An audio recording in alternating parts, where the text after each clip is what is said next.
I don't remember what I wanted to talk about either. You know what I think it was? I just wanted to talk to you, Clodah. I just wanted to talk to you. Is that okay? Well, I'm good with that. I wanted to talk to you too, hence I'm here, right? Let's go. You're listening to Making Data Simple, where we make the world of data effortless, relevant, and yes, even fun. Welcome to Making Data Simple. Al Martin here, your host for today, and at least every day, at least on this podcast. Sorry for that, but that's how it works. I have an distinguished guest, that is Clodagh Daly, and we're going to talk about how to manage what I would call Fortune 1000 clients. Clodah is responsible for the account technical leaders, as we call them in EMEA. She'll introduce herself. And look, I think it's a very critical role. I mean, most companies have this role. You want to make sure your top clients are taken care of. And that's what Clodah does on a regular basis. We were just chatting, and look, I have no questions down today because I know that Clodah and I will have a great dialogue without any questions. I know Clodah pretty well, and we always have a debate, a chat, some fun. So I think it's better with no questions. Welcome, Clodah. Thank you for being on the podcast. Hello. Thank you for having me, Al. So do you have questions written down? Not yet, but I won't promise I won't. We're going to have some fun. So look, please introduce yourself and what brought you to the ATL, Account Technical Leadership position. Oh, that is an interesting question. See, you do have questions. Okay, so my name is Clodah. As you said, I lead the account technical leaders for the top 43 accounts that IBM has in the UK and in Ireland. So that is our most important accounts, and my team are the technical architects, the leaders who manage the relationships with the CIOs, the CTOs, and the technical strategy across all of those clients. How did I come to this role? Well, that's an interesting one. So I came into IBM straight from university. I studied a master's degree in applied physics. So I came in really technical. I worked for about 7 years in really technical roles before I moved over to sales. Then I did about 12 years of very strong sales, either client exec roles or then sales leadership roles. And I became really synonymous as being the sales leader who insisted her team were technical. I kept really pushing back on salespeople who said, oh, I'm not technical. And I was like, well, how come you work here? Because we're a technology company. I don't really understand or believe that you can sell technology and say truthfully, hand on heart, that you're not technical. So my whole persona, and made myself famous over being, and I remember people who worked for me later laughing with me saying, oh gosh, we were really worried when you came in to lead the team because we all knew you're very technical and that you would expect your team to be technical. But, turned out I wasn't so bad in the end. But coming to this role, it was my country general manager for the UK and Ireland at the time tapped me on the shoulder and said, I really need account technical leaders to focus more on relationships and on the commercial side. And I looked at him and I said, you want me to make technical people more salesy? And he went, yes, kind of. And I was like, ooh, I literally have to turn my entire, what I've built my identity and what I've made myself famous for upside down. And it was really interesting because when I first came in to meet the team, they were looking at me, and they are senior team, really strong technical credentials going, well, what is she going to tell us? She's a salesperson, because that's, they would look at my last 3 roles and say, she's a sales leader. Why is she coming in to, lead our team? So, yeah, that's how I came into the job. I had the whole difficulty of getting credibility with some very senior technical people. I had, 2 DEs on my team. So Distinguished engineers. I had to earn their respect and have my own credibility. So that took a bit of time. Did you do it? I think you did it. Well, maybe you should ask them. But yeah, no, I think now, and they laugh now about their first impressions of me, and they thought I was just a salesperson who didn't really understand. So yeah, I had to get into some very technical debates with them and hold my own. And, eventually, little by little, I think I gained their trust. One of my pet peeves has always been, and I don't care who it is, whether it's a tech seller, it's a direct seller, if you're ever in with a client or anybody for that matter, if you say, well, I don't know, I'm not the technical person here, but, or I'm not technical, I hate that. It's like you just, destroyed all capital that you had as far as I'm concerned.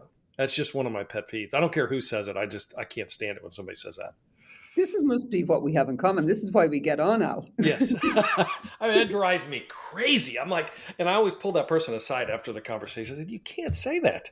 You are technical. If you're not, we don't need you here.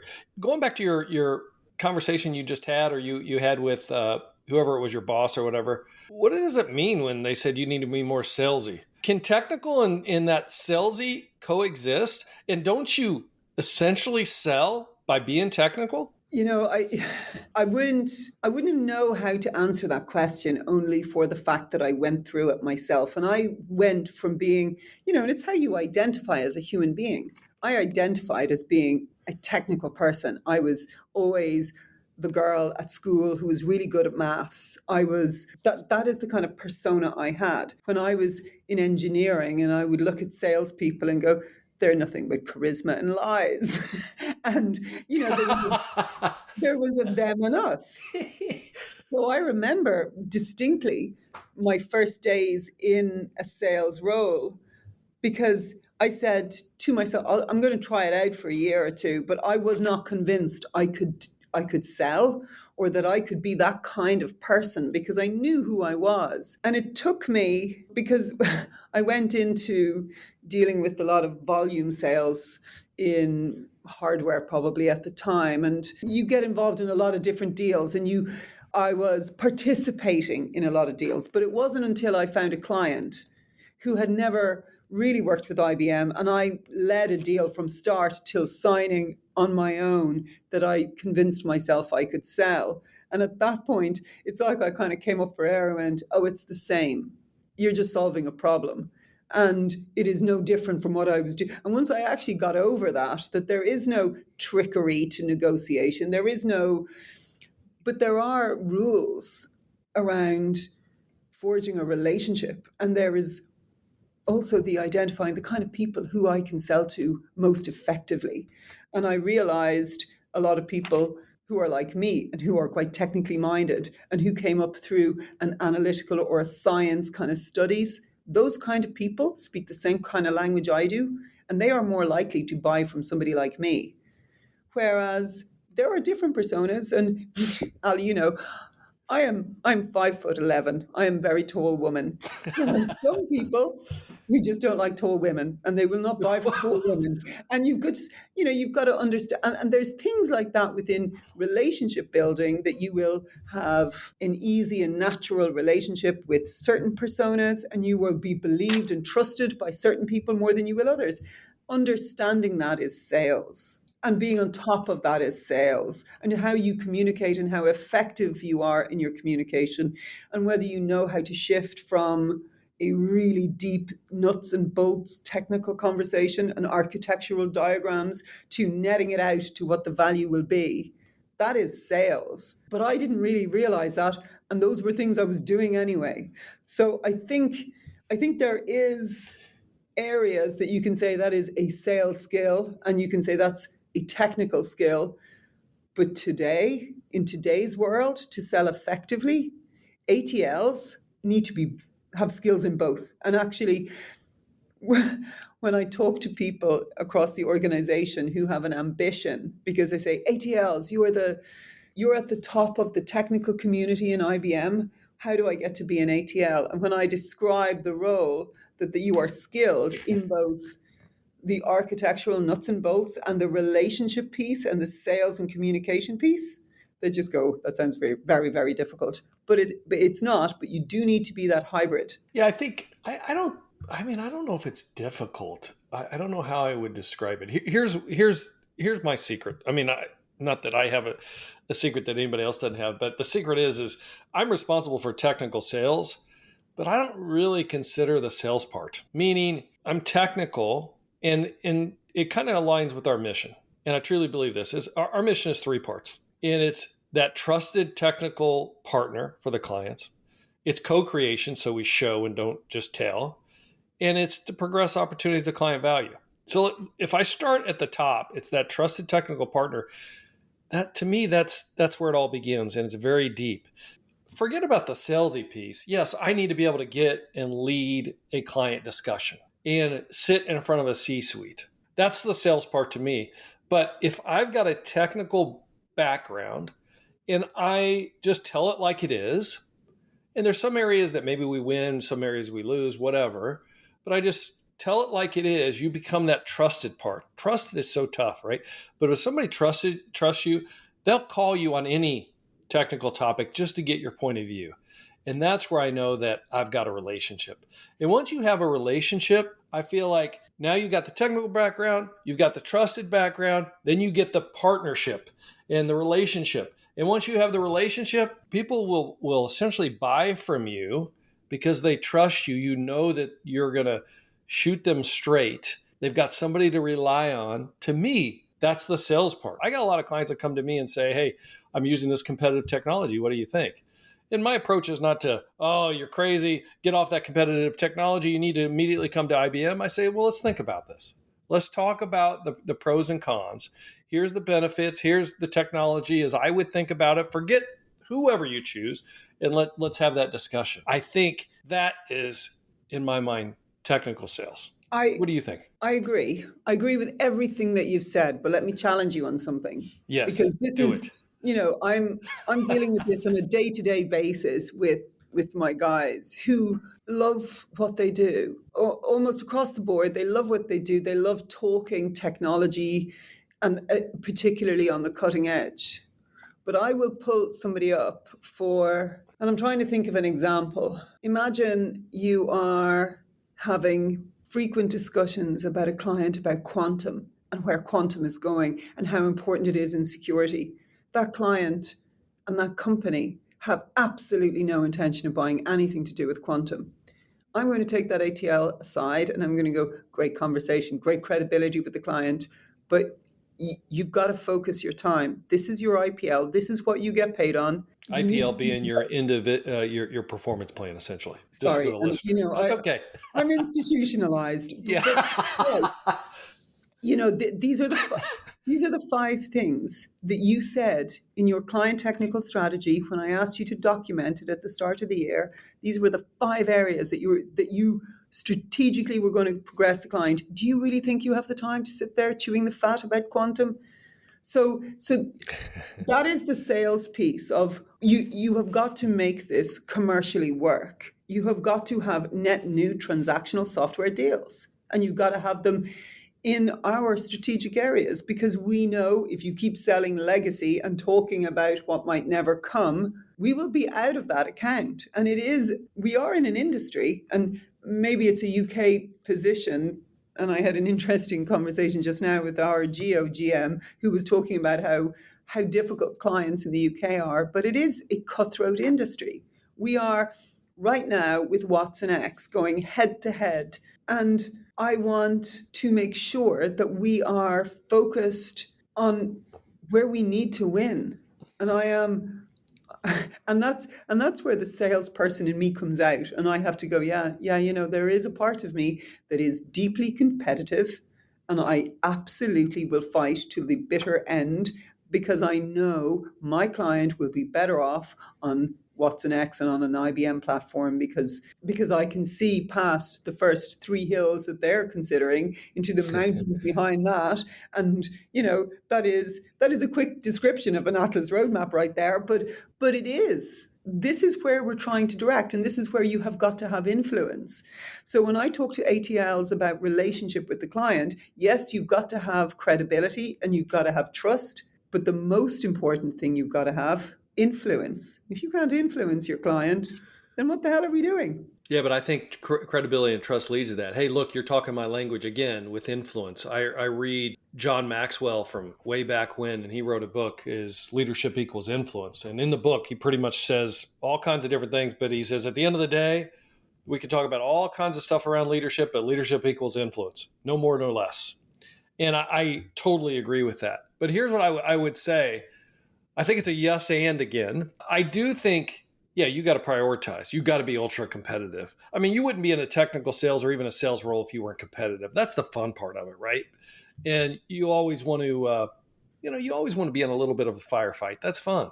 However, in your example, I do think there's value in having that quantum discussion, but there is a little art and a little experience, maturity to know when you pivot from that and get right back to business, right? 100%. So it's a balance. And you've got to have those conversations, but you can't spend 70% of your time having those conversations. You've got to, and when the guys say, well, how do you think I need to balance my time? And I'm like, go look at your sales plan of how you're paid. That's how you balance your time. That tells you. That's where you need to be working. And it is down to you. And it is a visionary role. And, the guys, and when I say guys, I mean men and women. Of course. They are visionary. Tall women too. Yes. But they are visionaries because they are looking at all of the objectives and the dreams of their clients and saying, how can software and hardware, how can we get you there? How will we do it? What do we need to do this year that will set the right foundations for what we do next year and the year after that? Back to the whole, what's sales and what's technical. And I think we're agreeing that you can't be one and not the other. You've got to be a blend of both, and it is a balance. But the other test I put to my team is, show me your relationship map. And I really don't want it to be the same as for an account technical leader in IBM, that you cover all of the brands, and your opposite, which will be either an MD, depending on the size of the account, or a technology sales leader that's cross-brand. I want to know what your relationships are. And there's some that you will share, but to the most part, they should be different relationships. So I don't want the sales and technical going hand in hand to every meeting. That is not competitive. We've got to be, you're over there doing this and he's over here doing that, and that we are covering the account as best we can. And we're not just walking 2 by 2 into every meeting. I don't think that's effective. What do you think? Look, I have to think about that more. Who do you see the account technical leaders? Who are the personas that they should be most engaged with then? Well, it's going to be the CTOs, the CIOs, the CDOs, and all of their direct reports. And that's the obvious, easy answer. And I'm not saying it ends there, because there's going to be, in HR, there's going to be a chief architect if it's a big people company. So you're going to have technical people dotted right across senior leadership teams. Yeah, so how would that differ from what I would call client sales? And then for the listeners, not to confuse, most companies are this way. You have like a one-to-one relationship between technical sales or more and client sales. So you've got the technical seller, you've got the client seller. So what do? They're driving the account around pricing, around contracts, different things like that.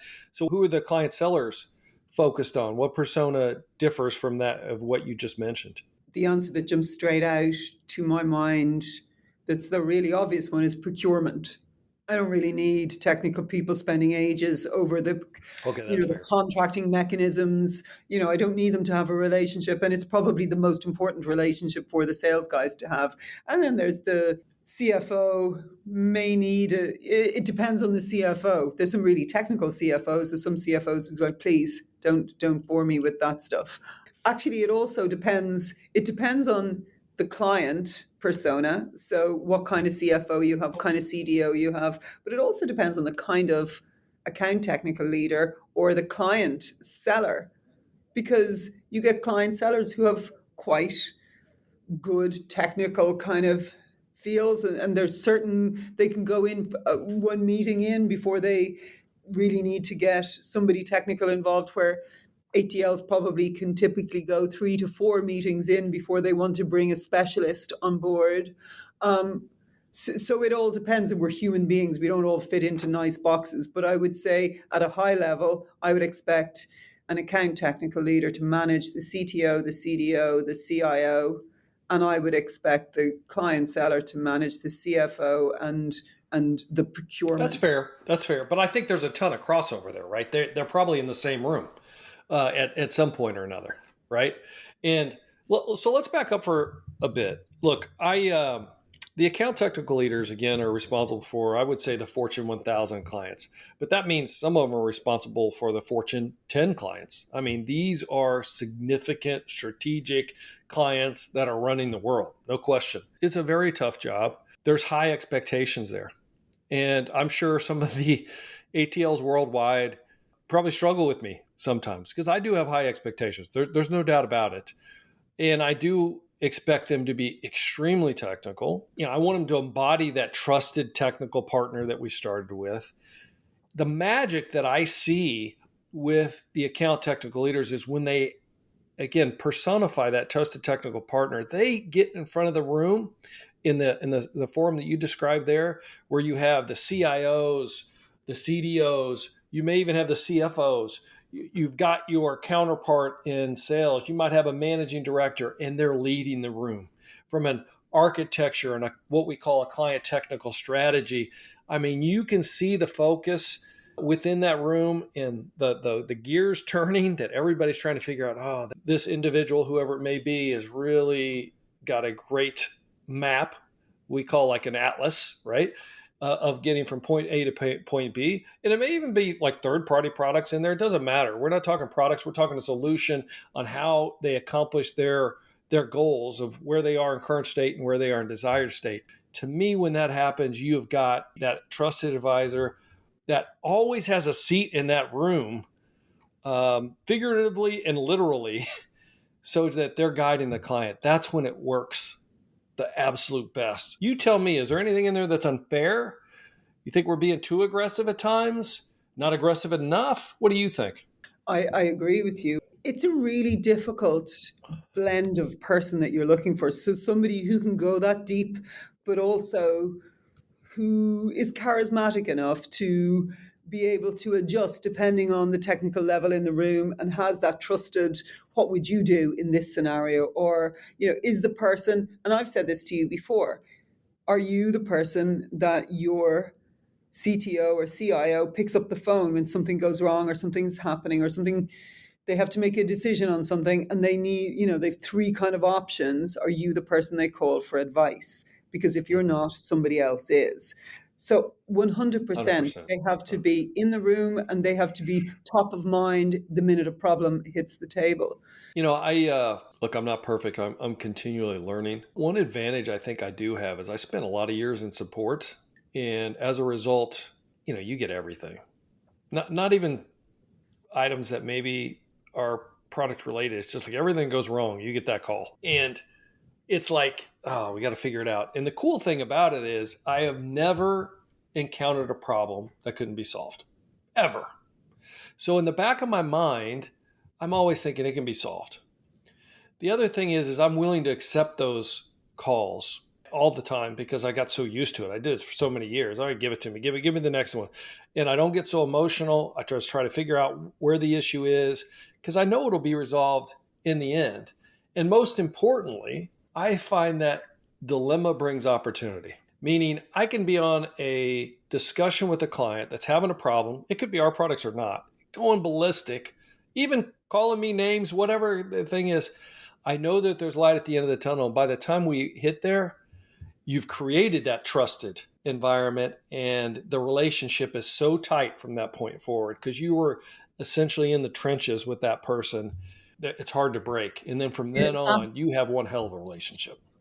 It absolutely accelerates the relationship. So actually, I've said to the team, when something does go wrong and it is 3 sleepless nights of staying with the client through the iterations of trying to figure out where the issue is. And they come out the end of it going, actually, it was nothing to do with our software. It was something else, but we figured it out. And it is such a golden opportunity because you accelerate what could have taken months and maybe even years to get to that point of a relationship. You've done in 3 days and 3 nights because you just were with them, like you say, in the trenches. And it makes a massive difference to how they perceive you as a go-to person when things are difficult and when they are on the line, that you are there going, this is my most important thing. You are my most important client. We are with you until this is resolved.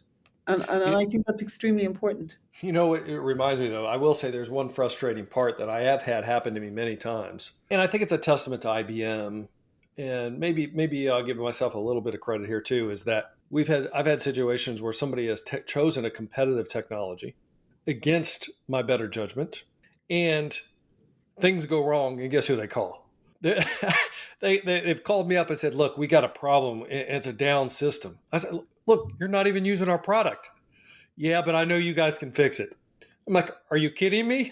I guarantee you, across my entire team, if I said, raise your hand if you've got a call and it was not advice you gave, absolutely. But it still is good an opportunity to accelerate that relationship. But, I think the other thing, and you talk about our high standards, and we have really high standards. But so not only do you have to be that deep technical and then have that broad relationship ability, you cannot bring your ego into the room. Sometimes our teams are advising people in huge jobs, people who are managing global banks, massive responsibility. Generally speaking, these are big personalities. So trying to influence a big personality is a difficult thing. And I have often waxed lyrical to my team about, you've got to be like water over rock. And I used to point to one of my ATLs who has recently retired as being just the perfect personification of this. Insistent, repeating, I am right, I think you'll find, you should look at this, you should look at this, but managed to do it in a way that never seemed arrogant or egotistical in the room. But he would stick to his point in this very gentle, very non-assuming, because he did it with me every time he and I disagreed on something. And it was profound, the impact and the influence as a result that he had on his client, who completely changed their strategy to exactly what he had said in the beginning to do.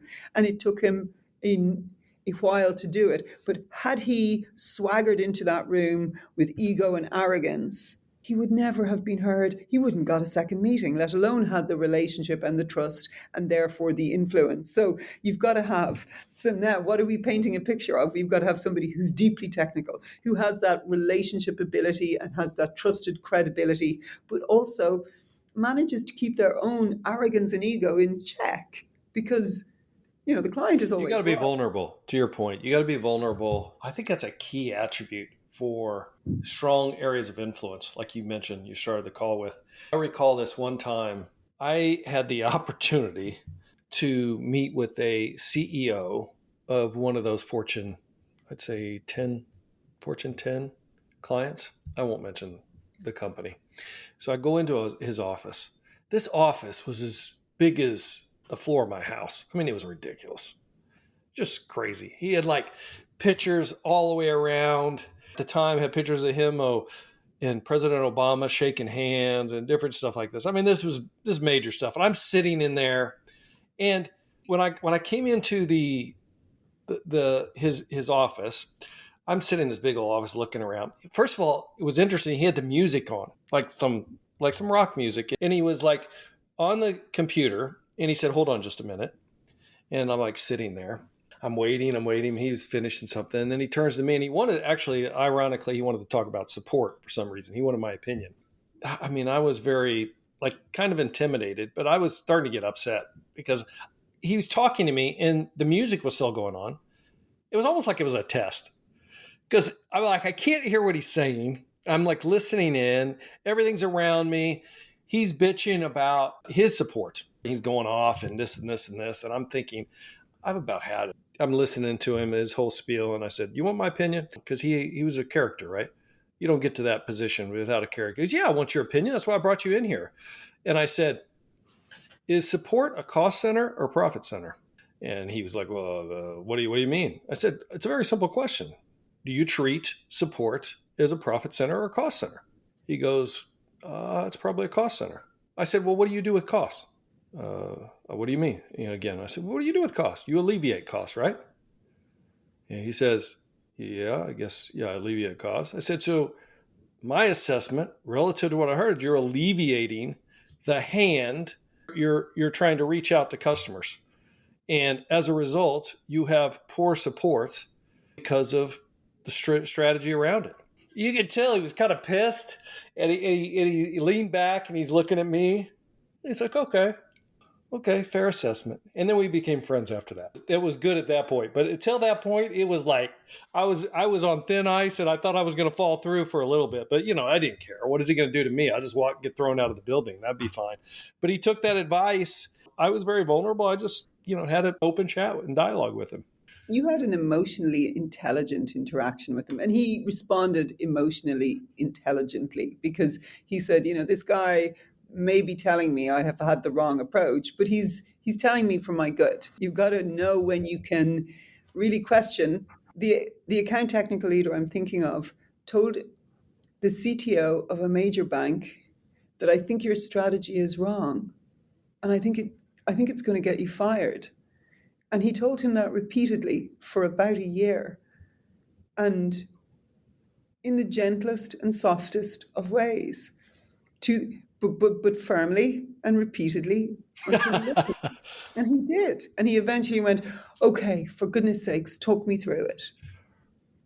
And then he went, and it took months for the CTO to eventually reflect and go, oh, wow, I think you're right. But there are moments with clients that you've got to, what is the saying? Call their baby ugly. Because you need them to turn around and listen to you and take your advice. And that's a really hard thing to do. And human beings don't like realizing they've been doing something wrong. And all of us find it difficult to take advice, especially when it's not what we have been doing. Those are things we need. So those are the kind of standards we're holding our account technical leadership team Well, to. you know what I think it comes with, though? I will say this. There's part of the story that I probably didn't give that's very critical in this. I had done my research, and you got to do your research. There's nothing that comes easy, meaning you've always got to come prepared. So why I say that is I had researched this individual. I knew that he was, going back to that picture of him and Obama, he was on the White House financial advisory panel of some, and I don't remember all the context around it. So I kind of set him up in a good way when I was talking about this, saying, hey, look, one thing I've known about you, or I've read about you, is fiscally, you are extremely talented at reducing unneeded costs.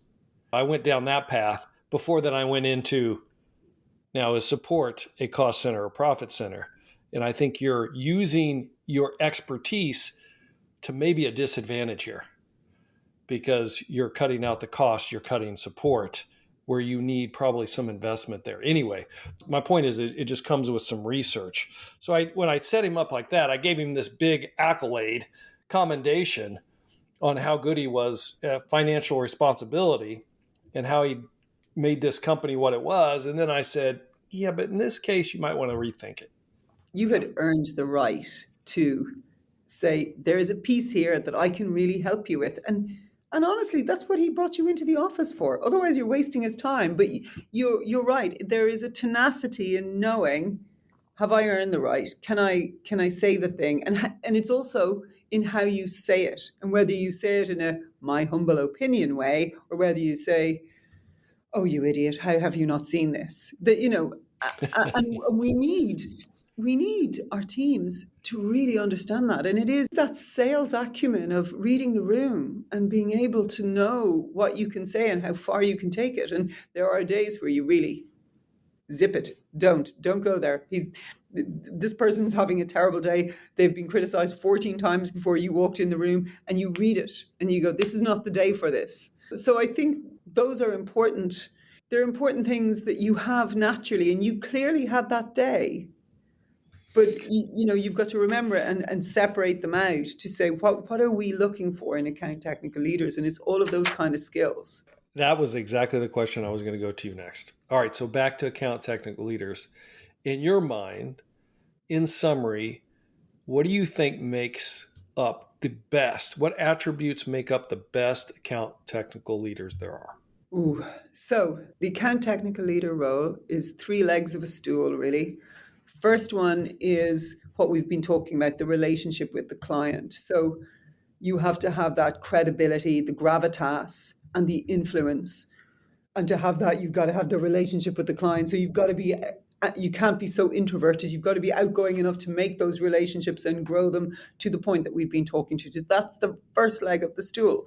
The second one is you've got to be so technically deep that you can see and visualize how all of our different technologies fit together right across IBM's strategy of hybrid cloud, data, and AI. But you can't really understand how it all architects and fits together if you don't understand it really, really deeply. So I'm looking for somebody with relationship skills and that deep, deep technical understanding from right across infrastructure, from hybrid cloud into automation, data, and clearly AI. That's the second leg of the stool. What's the third leg? And the clue is in the name. And I make that joke to my team all the time to the point that they all roll their eyes. But it's an account technical leader. You're a leader. So I want that fellowship. No matter how good they are, no matter how brilliant you are at your relationships or how deeply technical you are, if you don't have that followership and that ability to bring people with you or bring people together to a common kind of vision, then you cannot be successful in this job on your own. You've got to work with sales. You've got to work with the brands. You've got to bring in client engineering and our customer success. It's got to all work, and you've got to be the person that pulls it all together. Now, I don't believe the job is facilitation, but it is leadership. And so, if I was to break it down, those three legs of the stool are the relationship, the technical depth, and the leadership. I don't want a community organizer. I think we need those three, as you mentioned. The other thing is I do push aggressively on the technical piece. And one analogy I often use, look, I graduated electrical engineering. Now, do I wire houses all day long? No. Although my friends call me and they say, hey, you graduated electrical engineering. Can you come over here with electrical work? At first, I used to say, no, you don't understand. See, this is theory and stuff like. Now I just go, yeah, what time do you want me to be there? Because I can do it and I know how to do it. It's not really why I took electrical engineering. But the point is then I have the basis for all the mathematics, the theory, everything behind it, and I can talk intelligently. I went straight into computer engineering, even though I took electrical engineering, but I had that basis by which, I can make that leap. That's why I'm so interested in the continuous learning in these different areas. And I wouldn't ask anybody to do that I wouldn't do. Like I have got reverse mentors right now that are leading me through demos and different stuff like that because I have got to learn it. That's just part of my being. So then I can talk to it. It drives me crazy. Maybe that's the engineer in me. If there's something I don't know about a solution and I'm trying to talk about it, like if I got to get on stage and I'm talking about this stuff and I don't understand it, man, that's the most uneasy feeling for me on the planet. My rule has always been I have to know more than my audience. Yeah, it's funny listening to you. I get really cross with myself at times and I call myself an over-preparer. I will go into a meeting and I will use 25% of what I will have prepared because I will have prepared if the conversation goes this way, if the conversation goes that way, if the conversation goes the other way. And equally, if I'm on stage, I will. And I guess it's in my nature. I really need to understand the nuts and bolts of something to even speak about it at a high level because I need that confidence. And there are people, I believe, who can fly by the seat of their pants and who can sound like they really know what they're talking about. I cannot do that. I never have been able to. I don't know. Knowing yourself, I would challenge that. I don't think anybody can really do it effectively. I mean, you can, like anybody can, if you're a good talker, a good communicator, maybe you get by, but you will be found out. I used to think like some years ago, back to your prioritization and stuff, I thought I'm spending too much time preparing. But I have since reverted back, and my experience tells me you can't spend too much time preparing. Hard work is a virtue. And I read this book one time, and it kind of put things into perspective with me. I always wanted to be a great guitarist, right? I mean, that's kind of fun. And, I don't know if you know, like Eddie Van Halen was like this great guitarist, right? he practiced guitar 10 hours a day. That's all he did. And then you wonder why he's good. Yeah, he's really good because he practiced his tail off. Yeah, I just wasn't really to give that much time. I really feel like to be great at anything, you have really got to put the time in. You've got to do it. There's no cheats, really. But you and me, we work for IBM. IBM has been solving problems for clients for 112 years. And how we solve those problems and the technology that we've developed over the years has been wildly different. But we've done the same thing for 112 years. So it's in our DNA.